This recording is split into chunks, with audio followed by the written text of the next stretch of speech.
Assalamualaikum warahmatullahi wabarakatuh. Perkenalkan, nama saya Lisa Sintiawati, kelas 1B, jurusan Diploma 3 Kebidanan Poltekkes Kemenkes Manado. Dalam video ini saya akan menjelaskan bagian-bagian sistem reproduksi pria. Organ reproduksi pria bagian luar terdiri dari 3 organ, yakni penis, skrotum, dan testis.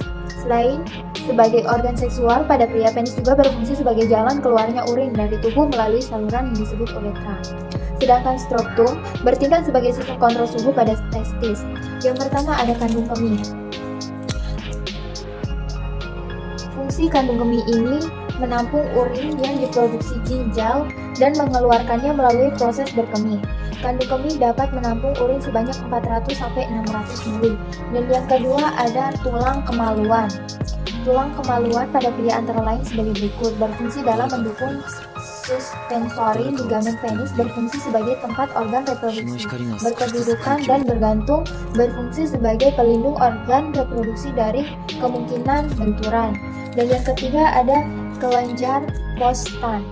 Kelenjar prostan memegang peran penting dalam kesuburan seseorang lelaki. Berikut beberapa fungsi kelenjar prostan. Fungsi utama kelenjar prostan adalah mengeluarkan cairan yang melindungi dan menutrisi sperma. Yang keempat ada jaringan erektil. Jaringan erektil yang berfungsi untuk deposit sperma dalam hubungan seksual sehingga dapat ditampung dalam liang segama. Struktur anatomis penis yakni terdapat bagian yang disebut cavernous yang dapat membesarkan dan memberi ketegangan pada alat reproduksi tersebut. Yang kelima ada uretra, adalah bagian yang menghubungkan kantung kemih ke lingkungan luar tubuh. Uretra berfungsi sebagai saluran pembuang yang baik sistem kemih atau ekskresi. Sistem seksual pada pria berfungsi juga dalam sistem reproduksi sebagai saluran pengeluaran air mani. Yang keenam ada kepala penis. Kepala penis terdapat lubang kecil yang merupakan bukaan dari saluran kemih. Bagian ini nantinya akan menjadi tempat keluarnya cairan semen dan urin pada alat kelamin pria ini. Terdapat ujung-ujung saraf yang sensitif terhadap rangsangan penis, tak lepas dari risiko sejumlah penyakit. Dan yang ketujuh ada ujung penis. Bagian ujung penis dengan bentuk mengerucut, terdapat lubang saluran uretra untuk mendukung fungsi penis sebagai tempat keluarnya urin dan air mani.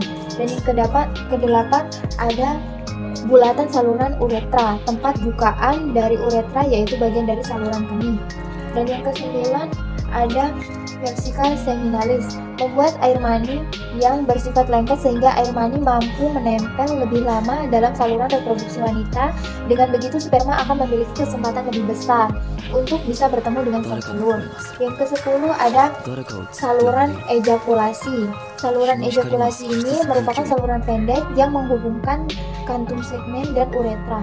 Saluran tersebut mampu menyemprotkan sperma hingga masuk ke uretra dan selanjutnya diejakulasikan keluar. Dan yang ke-11 ada anus. Proses pengeluaran sisa-sisa makanan yang sudah tidak diperlukan melalui organ anus. Anus adalah jalan pembuangan sisa makanan yang tidak terpakai oleh tubuh dan gas-gas yang berbau disebut tinja.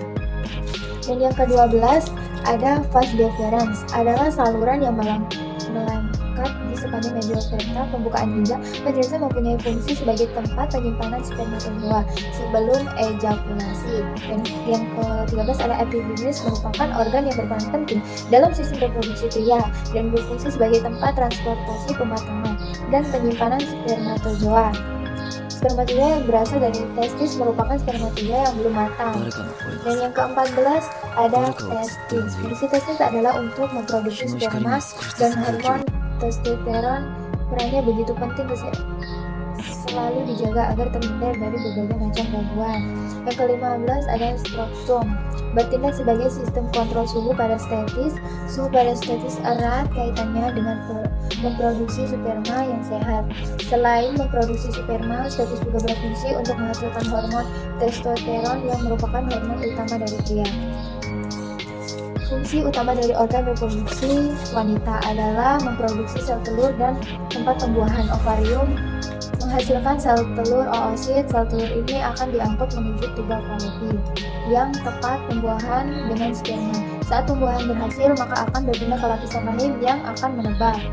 Alat reproduksi bagian dalam. Yang pertama ada ovarium, disebut lindung telur. Ovarium adalah sepasang organ oval yang terletak di rongga perut. Ovarium memiliki struktur berbentuk bulat-bulatan yang disebut folikel. Tiap folikel mengandung sel telur oosit yang berada pada lapisan tepi ovarium. Fungsinya adalah memproduksi telur matang untuk pembuahan dan produksi hormon asteroid dalam jumlah besar. Yang kedua ada oviduct zygotology. Oviduct merupakan saluran penghubung antara ovarium dan rahim uterus. Intinya terdapat fibula yang menyerupai jari-jari. Oviduct ini berfungsi untuk membawa sperma dan telur ke tempat terjadinya pembuahan, yaitu amfibula. Ketiga ada uterus. Pada rahim pada wanita hanya ada satu dan tersusun atas otot yang tebal. Rahim bagian bawah memiliki ukuran lebih kecil dan bisa disebut sebagai leher rahim cervix. Bagian yang besar dari uterus disebut dengan corpus uteri. Terdapat 3 lapisan utama uterus, yaitu perimetrium, myometrium, dan endometrium. Endometrium merupakan lapisan yang akan mengalami penebalan dan pengelupasan apabila tidak ada perubahan. Fungsi utama dari tempat menunjang pertumbuhan dan perkembangan janin. Yang keempat ada serviks, adalah bagian bawah rahim yang terhubung ke vagina. Salah satu fungsi serviks adalah memproduksi lendir atau mukus. Lendir membantu menyalurkan sperma dari vagina ke rahim saat berhubungan seksual. Yang kelima ada vagina. Vagina merupakan alat kelamin wanita yang menghubungkan alat kelamin luar dan vagina rahim. Vagina terdiri dari otot yang menuju ke arah belakang dari vagina, sedangkan memiliki lintasan dari rahim. Setelah itu lendir akan dihasilkan dari bibir belakang yang mempermudah persalinan. Vagina adalah organ saat berhubungan seksual dan menyimpan semen sementara. Yang keenam ada otot-otot dinding rahim berkontak selama persalinan untuk mendorong janin melewati jalan lahir. Fungsi uterus pada wanita yang pertama adalah tempat tumbuh dan berkembangnya janin. Yang ketujuh ada ligamen ovarium. Fungsinya adalah sebagai tempat penghubung dan tempat bergantungnya ovarium ke wilayah rahim.